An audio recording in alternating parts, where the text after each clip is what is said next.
December 17, 1942. A quiet factory floor in Toledo, Ohio.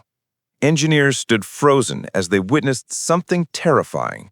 The axle of a brand new Jeep, a symbol of hope and mobility on the battlefields of World War II, shattered under testing conditions. The crack sounded like a gunshot, an omen of disaster, and they knew this was not just a flaw in design. This was something far more dangerous, and if they didn't fix it, the war itself might suffer. It wasn't just a broken part.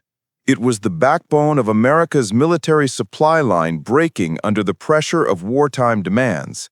And what followed was a race against time that would involve ingenuity, sabotage, and one unlikely hero. The year is 1942. The Jeep, developed at breakneck speed in 1940, has quickly become the workhorse of the U.S. military. It's everywhere, from the front lines in North Africa to the jungles of Guadalcanal. It hauls ammunition, transports wounded soldiers, and carries supplies through some of the most unforgiving terrain on Earth. But there's a deadly flaw in the Jeep's design, one no one could have predicted. It's a seemingly small part, the rear axle, a critical component that carries the weight of everything this vehicle is meant to do. In a testing facility in Toledo, Ohio, engineers are about to witness the terrifying reality of how easily this vital piece can fail. The test begins like any other. Slowly, they increase the load on the axle. At 1,850 pounds, below the military's requirement of 2,100 pounds, a loud, gut-wrenching crack rings out, the axle housing fails. The team is stunned. It doesn't make sense. The steel was supplied by Republic Steel, a trusted name, and the specifications followed the military's manual. This should have been a routine test, but it wasn't. Another axle is tested, and then another. By the end of the day, 6 axles have failed, all before reaching the 2,100-pound threshold required by the Army. The news spreads like wildfire. The Jeep's axle, a seemingly small part, is failing catastrophically in conditions that soldiers are experiencing daily. This failure is not just an engineering issue, it's a matter of life and death. Thousands of Jeeps are already in the field, and reports of axle failures are beginning to surface in North Africa and the Pacific. The engineers at Willys, the company manufacturing the Jeep, now face an impossible challenge. How do you fix a problem this severe when the stakes are so high? The engineers are left staring at the problem, the steel itself. Under normal circumstances, the carbon steel in use should have been more than sufficient, but the combination of the terrain, stress, and fatigue the Jeep was subjected to was far beyond what anyone had anticipated. This wasn't just a failure in design, it was a failure in understanding. You see, steel is composed of iron and carbon atoms arranged in a crystalline structure, and when you add carbon to iron, it becomes stronger and harder. But when that steel is twisted, stressed, and bent as the axles in these Jeeps were, cracks begin to form at the grain boundaries of the steel. The combination of repetitive stress, torsion, thermal expansion, and flexing is exactly what led to the catastrophic failure. The metallurgist analyzed the data. They realized they need something tougher, something that won't just bend under pressure, something that can endure the extreme stress these vehicles are being subjected to. But time is running out. The Army needs these vehicles. Tens of thousands of Jeeps are already deployed, and the invasion of Europe is being planned. There is no option for delay. That's when the idea of a new alloy is born. But who can they turn to? Who has the knowledge, the experience, and the willingness to solve this problem? Enter Russell Maul, an eccentric metallurgist with a reputation for finding solutions outside the mainstream. Maul runs a small laboratory in Bethlehem, Pennsylvania. His work is known to a few, but he's not the go-to guy for the military. That was until now. Maul, a quiet genius with a deep understanding of material science, was known for his ability to experiment with alloys in ways most engineers wouldn't dare to try. Rather than working with standard formulas, Maul believed that every application required a unique alloy to meet its demands. And this was exactly the kind of challenge he loved. In December 1942, Howard Finch, an engineer at Willys, reached out to Maul after recalling his past success in developing custom alloys. Maul didn't hesitate. He immediately agreed to take on the challenge, working tirelessly through Christmas and New Year's Eve to develop a solution. What Maul did next was nothing short of revolutionary. He combined chromium and molybdenum, two elements rarely used together in steel alloys, and began experimenting with different compositions and heat treatments. At the molecular level, chromium refines the grain structure of steel, making it stronger and more resistant to cracks.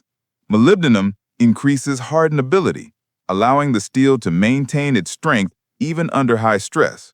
Together, they created a steel that could handle the twisting, bending, and shock that Jeep axles endured in the field. By January 8, 1943, Maul had a prototype ready. The new alloy was tested, and the results were nothing short of groundbreaking. The axles Maul created with this new formula were stronger, more durable, and far more resistant to the kind of stress that caused the original axles to fail.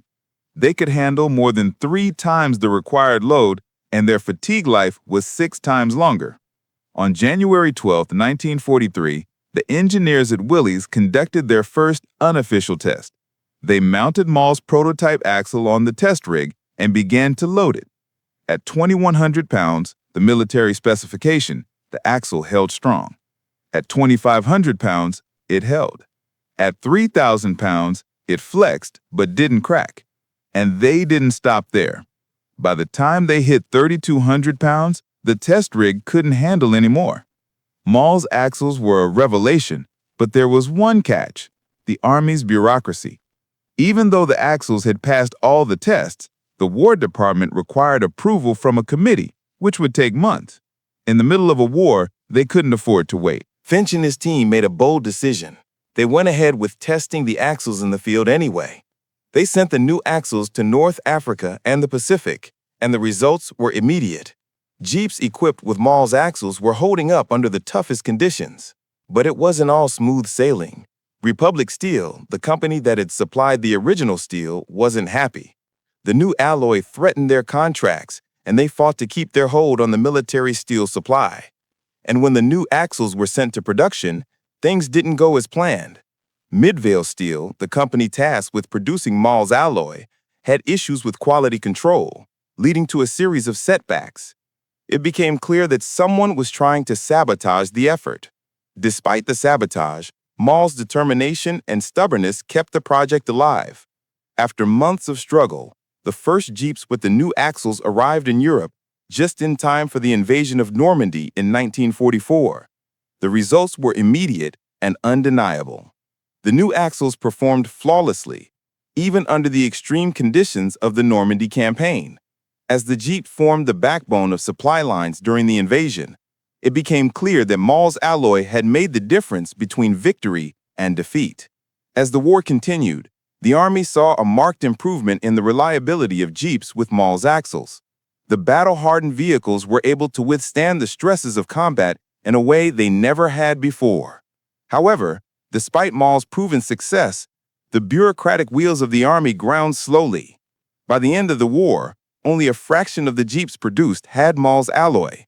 It wasn't due to lack of evidence, but because of economic and political pressures. The Army never fully adopted Maul's alloy as the standard, and the steel industry's influence kept the status quo in place. Yet Maul's contribution was far from forgotten. His work influenced military vehicle production for decades. His alloys found their way into civilian vehicles, aircraft, and even the Mars rovers that would one day explore the surface of another planet. Russell Maul passed away in 1979, having held 68 patents and never receiving the public recognition he deserved for his wartime contributions. But in the hearts of those who understood the importance of his work, his legacy lived on. Russell Maul never sought fame or fortune.